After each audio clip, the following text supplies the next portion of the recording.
Mário, tudo bem? Tudo bem, Henrique? E você? Tudo bem. Pô, Mário, quero agradecer aí por se disponibilizar a participar desse bate-papo, né? A gente está fazendo aí um trabalho focado em GoTex e a M Consultoria aí é um parceiraço da GoTex. Eu não lembro exatamente qual ano que nós começamos, né? Mas já Nós, tem uns anos aí que a gente tá nessa sim, parceria. Eu não lembro se foi segunda ou terceira edição. nós começamos no ano 2015 lá com vocês. 2015, então foi aí a terceira edição, a gente está Terceira indo edição. para a oitava e a Legal. parceria está aí bem firme, né? Sim, E sim. a gente quer, até a intenção é bater esse papo aí com você que trabalha aí com comércio internacional, presta consultoria, tem nessa fase de pandemia conversado com diversos profissionais de diversas áreas, adquirido aí bastante conhecimento de todos os lados, né? Procurando ver de todos os lados a visão que cada um tem para trazer aí mais conhecimento principalmente para o seu público, né, para os seus clientes, mas também abrindo isso de uma forma aí muito solidária a todos que têm interesse em saber dessas informações. E a gente tem aí a intenção de fazer umas perguntas, fazer esse bate-papo aí para ver como que a gente pode colaborar aí também com esse público mais especificamente da GoTex. Legal, Henrique. Obrigado você aí pelo convite. É sempre um prazer estar com vocês na Agotex, em todos os eventos da Shine Trade Center, do grupo. E vamos lá, vamos bater esse papo. Legal. Uma das primeiras perguntas aqui nessa nossa pauta, né? Eu vou até ler, foi enviado aqui pela nossa assessoria, ela fez essa pauta para a gente bater esse papo, Legal. e eu vou ler aqui, espero aí a sua resposta e conforme for a gente vai conversando, tudo bem? Tudo bem, perfeito. Na sua opinião, quais foram as principais mudanças que impactaram diretamente as importações e as exportações das empresas nacionais, desculpa. Perfeito. Eu acho que o ambiente mudou completamente de 2 meses para cá, né, de março, abril para cá, a nível nacional, pouco antes na China, como nós bem sabemos, né, você mais ainda do que eu, mas a gente pode falar que mudou praticamente tudo. Nós temos um câmbio completamente diferente do que nós tínhamos, uma expectativa econômica completamente diferente do que nós tínhamos, e isso por si só já seria suficiente. Mas não bastasse isso, nós também temos algumas condições políticas também que estão impactando esse processo. E por conta disso, nós temos aí uma mudança comportamental, uma mudança econômica bastante acentuada. As próprias empresas importadoras e exportadoras acabam sendo diretamente afetadas, porque a gente está falando de uma alteração de câmbio, isso por si só já muda todo o prognóstico que essas empresas tinham de planejamento para esse ano, né, até mesmo para o próximo ano. E, consequentemente, os projetos que se tinham aí pós-feriado chinês, das empresas importarem, por exemplo, da China, especificamente os nossos ouvintes que são do setor têxtil, aí, que nos ouvem pela Gotex, que tinham toda a programação aí para o ano de fazer suas operações de importação dos tecidos, dos fios, de matéria-prima, de máquina, para esse ano que era para ser um grande ano econômico para todos nós, mudaram completamente, pararam as importações, pararam os projetos e infelizmente alguns deles, inclusive, já faliram. Isso que é o mais trágico, né, Henrique? Então é uma mudança. Não dá para dizer que foi uma mudança pequena, não. Foi uma mudança de 8 para 80, com certeza. Infelizmente, né? Sim, E sim. até complementando, até para os exportadores, Henrique, tem uma mudança bastante grande aí, porque as pessoas costumam dizer que o dólar subiu, então está favorável para exportação. Mas para todo mundo subiu o dólar. Aqui no Brasil um pouco mais do que nos outros mercados, mas também subiu para todos. Então, para o comprador dos nossos exportadores brasileiros aqui, também está mais difícil comprar agora. Ele também não tem uma projeção de melhoria econômica, então ele também não está afim de comprar, de estocar. Então, para importador e exportador, mudou completamente o cenário do que tinha no começo do ano. E impacta também, né, Mário? A gente trabalha aí com comércio internacional, a gente sabe também da questão do frete, né? Que não só com a mudança do câmbio, mas também a demanda e a própria, infelizmente, a demanda é tão grande que as empresas assim não tiveram a capacidade de atender o mundo numa situação aí de emergência, onde os materiais hospitalares foram aí muito demandados e praticamente para todos os países, né? Então a gente escutou aí diversas histórias na mídia, não se sabe se é verdade ou não, algumas a gente pôde ver aí em mais de uma fonte, como a questão da pirataria, coisa do século XXI, né? A pirataria do século XXI. Mas eu mesmo conversando com alguns conhecidos, eles falaram de um aumento de frete aéreo, que é o mais adequado aí para emergência, de 400%. Então, são coisas que impactam muito, né? Com certeza. Tanto para importação quanto para exportação. Com certeza. Você teve uma diminuição das opções de frete, né? As companhias aéreas praticamente encerraram seus voos a nível global, algumas continuaram fazendo esse processo logístico, e por conta disso a oferta versus demanda impactou absurdamente, né? Então nós tínhamos casos de frete que custavam em média $5, que viraram $20 o quilo no aéreo, processos marítimos também, que ainda não estão afetados diretamente, mas com o privilégio da carga da saúde sendo passado na frente, então aquela programação tinha sido cancelada, e isso interfere drasticamente, porque a gente precisa ter o produto para agora, mas não tem a certeza que ele vai chegar e muito menos sabe programar os custos dessa operação, né? Então Verdade. Tem sido muito difícil. Eu digo que é um grande desafio, um desafio de alto risco operar agora nesse momento com importação e exportação, principalmente para os produtos da saúde. Perfeito, perfeito. Vamos dar sequência então aqui, Marlon, passando para outra pergunta da pauta. Quais conselhos você pode dar para o empresário enfrentar esse cenário? Olha, eu vou na verdade parafrasear aí alguns colegas meus que estão fazendo umas lives comigo, né? Um deles é o Rafael, ele bem disse uma frase que acho que vai marcar aí essa passagem minha dentro desse efeito coronavírus, né? Ele falou que como empresa de planejamento, de gestão, a recomendação principal deles era trabalhe e planeje um dia após o outro. Então não dá para planejar mensalmente, não dá para planejar semanalmente, é um dia após o outro. Então, por exemplo, nós agora estamos gravando esse papo às 5h20 da tarde da segunda-feira. Eu já tenho que encerrar o meu dia e já pensar como vai ser amanhã. Não dá nem para me organizar para quarta-feira. Então, acho que esse é o principal detalhe. Não fazer previsões de longo prazo, muito menos de médio prazo, é de curto prazo, curtíssimo, né? Então, é dia após dia. E mais do que isso, na verdade também, eu acho que desligar um pouco o noticiário, Henrique. Eu acho que nós, como empresários, ou não necessariamente você que é dono de empresa também, que vai nos ouvir aí, acho que se a gente puder não ouvir tanto as notícias, que estão na TV principalmente, a gente vai poder fazer um bom filtro daquilo que está realmente acontecendo. Porque nós estamos vivendo também um movimento muito grande e intenso aqui no Brasil a nível político.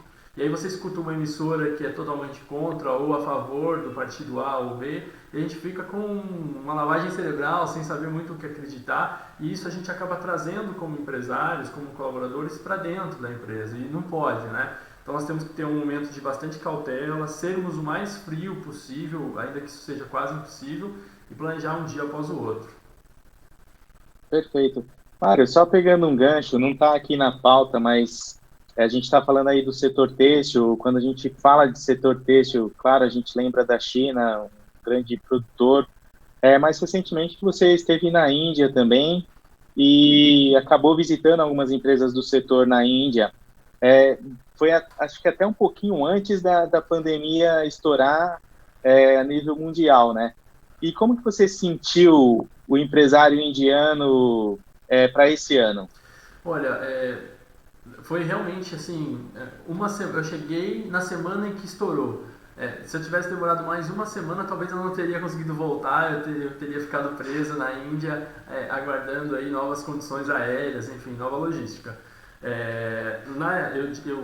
Eu brinco ainda com as pessoas quando eu conto essa história que a gente conversava lá na Índia falando assim, por nós sermos países quentes, isso não vai chegar nos nossos países, uma pena que para os chineses, enfim, para os países ali em volta da China que estavam sofrendo. E curiosamente, uma semana depois, a gente já viu completamente a mudança do cenário aí, e por isso, na época, a gente estava bastante otimista com relação ao ano. Essa minha ida foi para plantar algumas sementes, estabelecer novas parcerias. Essas empresas têxteis mesmo tinham muito interesse no Brasil, Henrique. Eu lembro que até eu falei para elas da Gotex e algumas delas acharam interessante o formato, queriam avançar, né? E tinha aí várias possibilidades de negócios reais com clientes meus também do setor têxtil, porque eu estou falando de fabricantes de fios, fabricantes de tecidos, né? Alguns fabricantes de máquina, inclusive do setor têxtil também que eu visitei, e todos muito, muito animados com o 2020, aguardando o retorno da China, né? Que na época já estava em lockdown, mas assim, acreditando que seria algo muito pontual. Hoje, por sinal, eu falei de manhã com uma das empresas que eu visitei lá, e eles estão em lockdown até o dia 17 de maio, vai completar 45 dias no lockdown completo. É o maior lockdown democrático de todos os tempos, né? Porque a China não é considerada uma democracia, então a Índia passa a ser a maior democracia do mundo em população. É 1,3 bilhão de pessoas em completo lockdown, sem embarque nenhum, sem funcionamento, não consigo nem cotar, para você ter uma ideia, cargas lá. As pessoas realmente respeitam o lockdown. Mas assim, mesmo com o lockdown, eu acho que as pessoas ainda continuam, eu não digo otimistas como antes, mas elas ainda continuam esperançosas na Índia. Então a percepção que eu tenho é que eles estão ali ainda com esperança de que esse ano não tenha sido perdido, que eles consigam pelo menos empatar. Certo. E você comentou aí da incerteza, até falando do Rafael, dos comentários do Rafael, e é algo que eu acredito que algo que ninguém esperava, é uma situação totalmente atípica no mundo, para todos os países. A gente vê que, como é algo que nunca aconteceu e que não era esperado, eu acredito que todo mundo estava um tanto despreparado, e agora que está procurando aí fazer as adequações. A gente chegou a comentar algumas vezes, mas você acha que o brasileiro ele sofre antes mesmo de ter as principais consequências?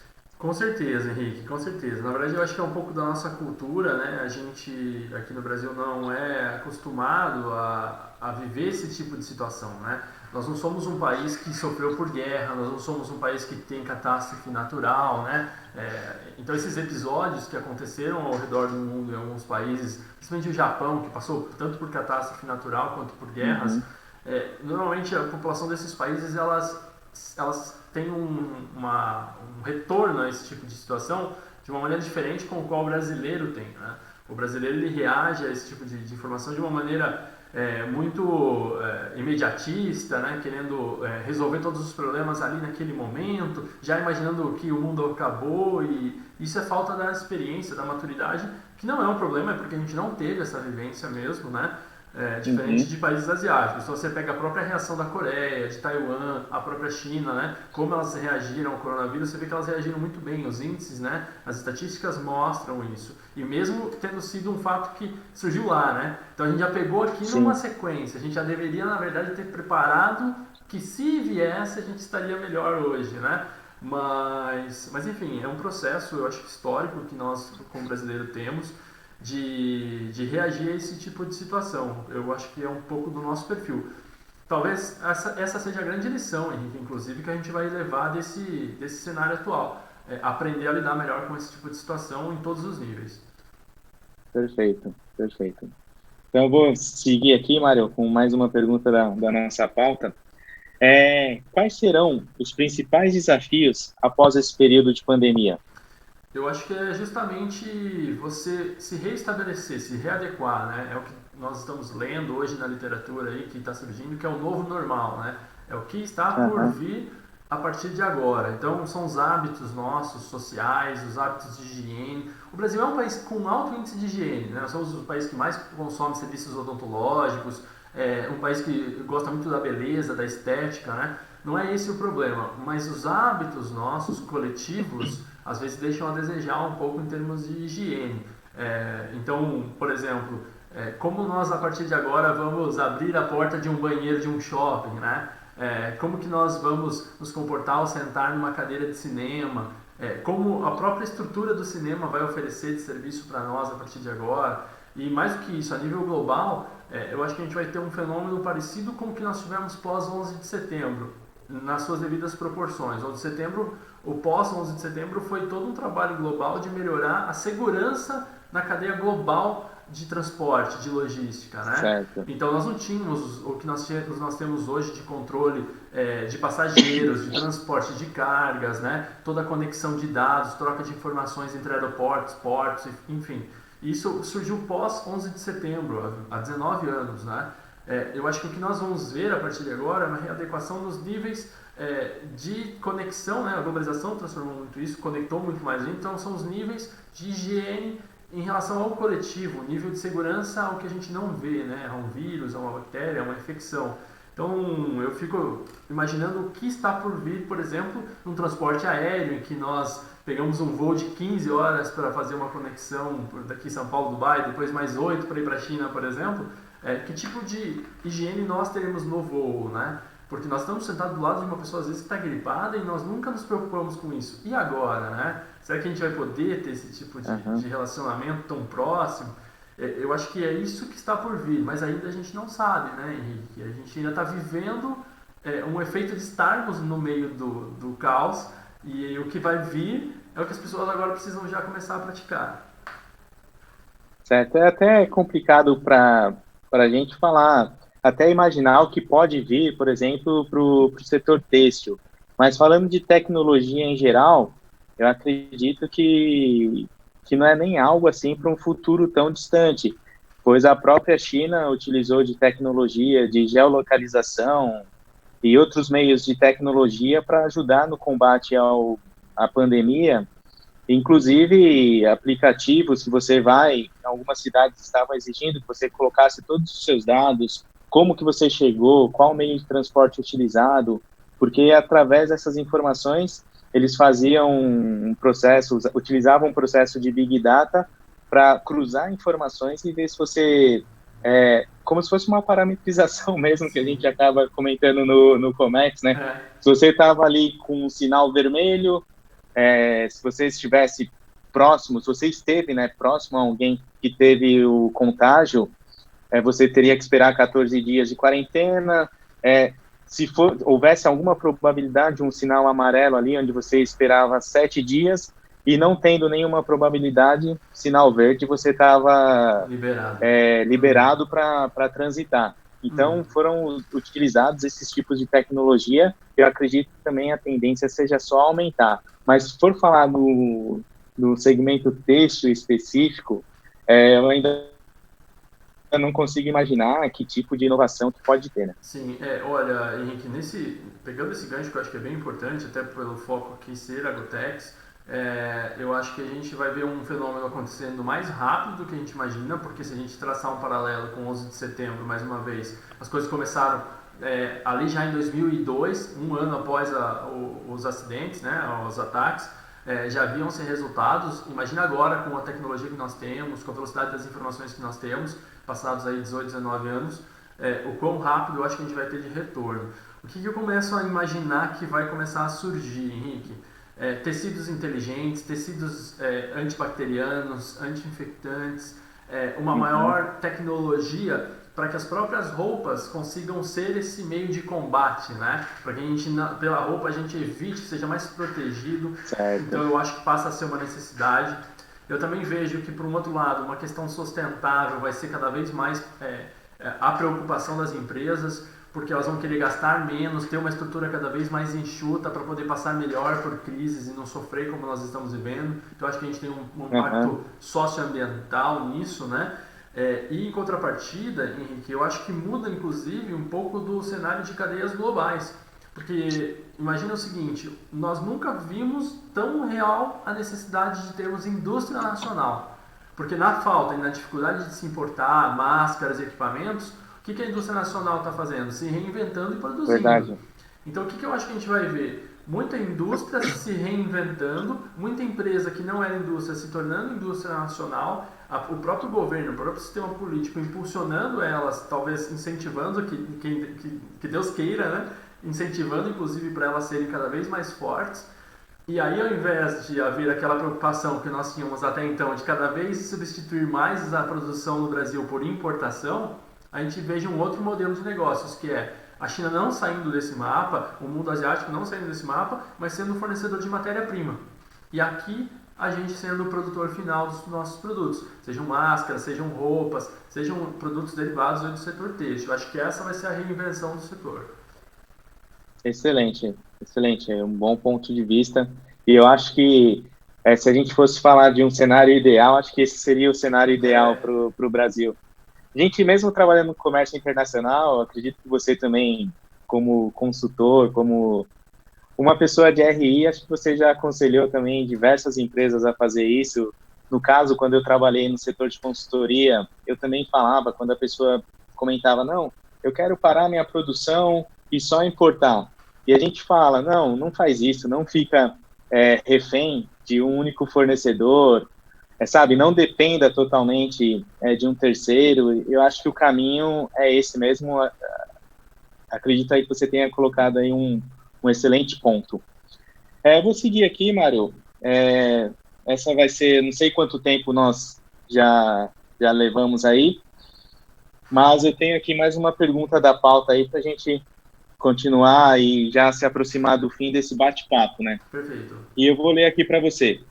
Você acha que será criado um novo modelo de comércio, como, por exemplo, novos hábitos, desenvolvimento de ferramentas, etc.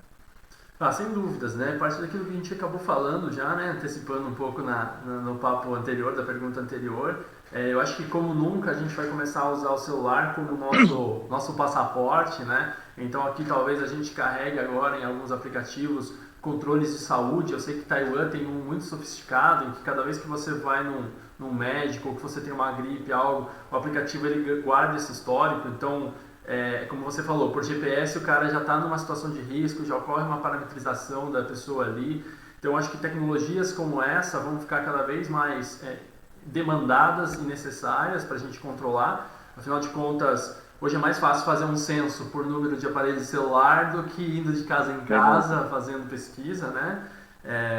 E mais do que isso, né, Henrique? Essas tendências de novos comportamentos de consumo vão ditar a regra do jogo. Então, eu acho que num primeiro espaço de tempo, a hora que o isolamento social cair, as pessoas vão ter uma demanda muito urgente de sair para a rua, de voltar a fazer churrasco, de ir para os comércios, como aconteceu na China. A gente viu aí uns dados de Wuhan, principalmente, com algumas lojas sendo mega consumidas logo que o isolamento acabou, né? Mas eu acho que no médio espaço de tempo, as pessoas vão voltar a ter um comportamento do tipo: puxa, peraí, eu já fui, já matei minha vontade que eu tava de sair e tudo mais, acho que eu vou me resguardar de novo aqui em casa, vou ficar aqui um pouquinho. E aí os deliveries, os serviços de entrega, né? As próprias compras globais mesmo, né? Cada vez mais fortes, o Grupo Ali fazendo comércio global de uma maneira muito intensa, então você pede da tua casa e chega tudo, né? Completamente tudo. Uhum. E eu acho que essas tendências vão fazer as coisas acontecerem. Eu acho que a gente está passando por um processo que coisas que a gente não faz ideia de que vão existir vão acabar sendo aceleradas. Eu recebi até de um fornecedor da China, Henrique, uma caixa, né, um power bank, mas que ele é uma caixa em que você coloca o celular dentro dele e ele esteriliza o seu celular enquanto tu carrega. Se você for ver, é algo super útil, porque o celular é uma das coisas que mais hoje são sujas, né, no nosso dia a dia. A gente põe em cima das Sim, coisas, a gente está com a mão suja, cumprimenta alguém e pega no celular. verdade. Então, imagina você chegar na sua casa e além de carregar o seu celular, você esterilizá-lo, né? Então, pequenos hábitos como esse vão fazer diferença. Volto a chamar a atenção para o setor têxtil, que é o nosso foco aqui, que vai ter que se reinventar nos produtos mesmo, né? Será que vai ser higiênico eu ir para uma loja, Henrique, experimentar uma roupa que antes de mim alguém usou? Será que essa pessoa estava gripada, não estava, né? Como vai ser o comportamento de uma loja a partir de agora Certo. no mostruário? Que a gente fala, puxa, o provador foi algo sempre tão tranquilo, né? Eu nunca me preocupei em sentar numa cadeira, em experimentar um sapato, uma roupa que alguém usou É antes, verdade, perfeito. né? Como vai ser essa reinvenção do setor? Acho que está aí o grande desafio do setor têxtil aí, dele se reinventar. Inclusive a indústria impulsionando o lojista a remodelar o seu negócio, né? porque não basta só jogar na mão do lojista essa responsabilidade. Se eu sou uma indústria e quero vender cada vez mais, eu vou ter que agora fazer parte de um processo em que eu tenho que ajudar o lojista a remodelar o seu negócio também, né? Não, perfeito. Até o próprio uso de máscara, que a gente vê algo que é tão comum na Ásia, eu acredito que é uma mudança que a gente vai perceber aqui no Brasil, até nos países da região. O próprio álcool em gel, como você falou, toda essa parte da higiene e no transporte público, eu acredito que vai haver uma preocupação maior e isso é positivo. É positivo porque eu acho que a gente tem muito a ganhar com isso, né? Porque, como você disse, a gente não dava tanta importância para esse tipo de coisa, né? Não tinha tanta preocupação. Então, acho que vai ser algo positivo. Acho, agora para a nossa área de relações internacionais, em termos de relacionamento entre os países, talvez surgir aí uma nova liderança ao lado dos Estados Unidos ou acima dos Estados Unidos. Você acredita que isso pode mudar em curto prazo? Você fala cortou um pedacinho porque ficou um pouco ruim o sinal. Você perguntou se uma nova liderança pode assumir agora nos próximos meses? Na verdade, global, falando das relações internacionais, das relações entre os países, né? Porque a gente sabe que os Estados Unidos ele está há muito tempo aí como aquele líder global, né? Às vezes dividindo essa liderança com alguém, mas a gente vê aí uma política muito interna, muito voltada para o mercado interno dos Estados Unidos. E a China, a gente sabe que economicamente, até mesmo comercialmente, já vem sendo um líder, mas a gente não enxerga tanto essa ambição do tipo de liderança que os Estados Unidos exercem no mundo por parte da China. Dentro desse cenário, você acha que esse relacionamento pode mudar? A gente pode aí ter um novo líder, até mesmo como uma parte analítica, nós somos da área aí, para que as empresas possam já pensar, né, nas futuras oportunidades após a pandemia. Sim, é um tema bem delicado, eu acho que da gente comentar, porque existe muita história daqui e de lá, né, Henrique? A gente vê tanto comentário que a gente caracteriza como fake news vindo daqui e dali, a gente às vezes não sabe o que é verdade e o que não é. Do meu ponto de vista, acho que inevitavelmente a China vai se tornar a maior economia do mundo, seja agora, nos próximos anos, ou seja no máximo em 2030, né?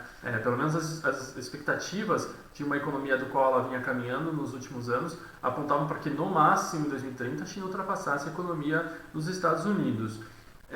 Claro, isso para os Estados Unidos, que é uma liderança desde o final do século XIX, deve ser algo terrível, né? Porque os Estados Unidos sempre trabalhou com a hipótese de que isso nunca aconteceria, só que ele viu a China vindo correndo uma velocidade muito grande nos últimos anos, e de alguma forma hoje ele tenta frear esse tipo de situação de diversas formas.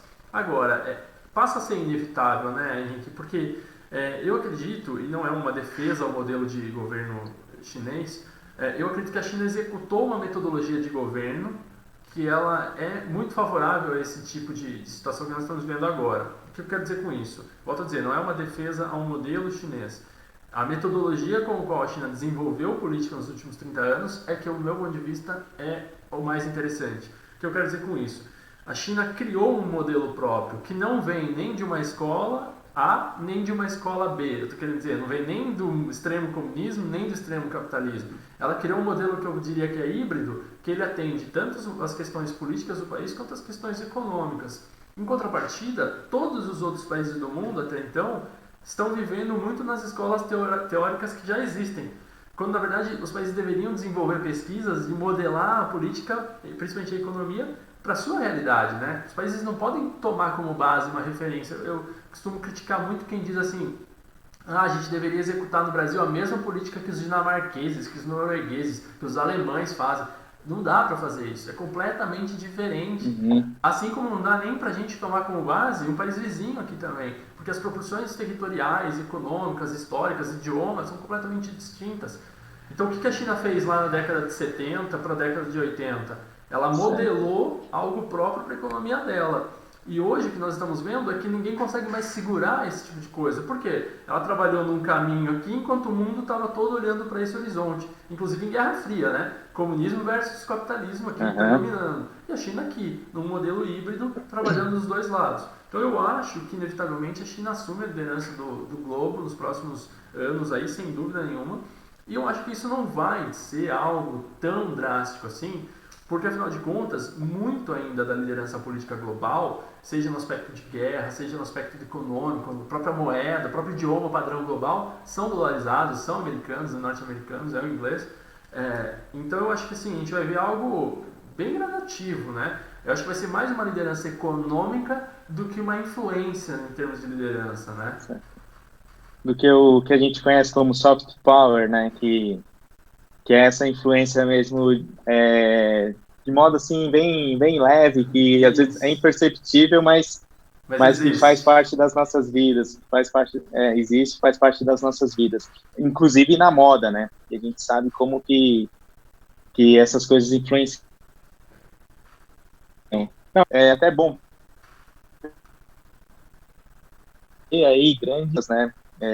Até mesmo não só com a questão da pandemia, mas tudo que vinha ocorrendo antes. A própria guerra comercial, China, Estados Unidos, estava chamando bastante atenção, um pouco antes da saída do Reino Unido da União Europeia, Mercosul e União Europeia assinando um acordo de cooperação, agora a Argentina, recentemente, querendo sair das negociações do Mercosul. Então, vão acontecendo muitas coisas no mundo que é tão interdependente, e acho que o empresário ele tem que estar atento nos acontecimentos, até mesmo para que ele consiga enxergar desafios e oportunidades.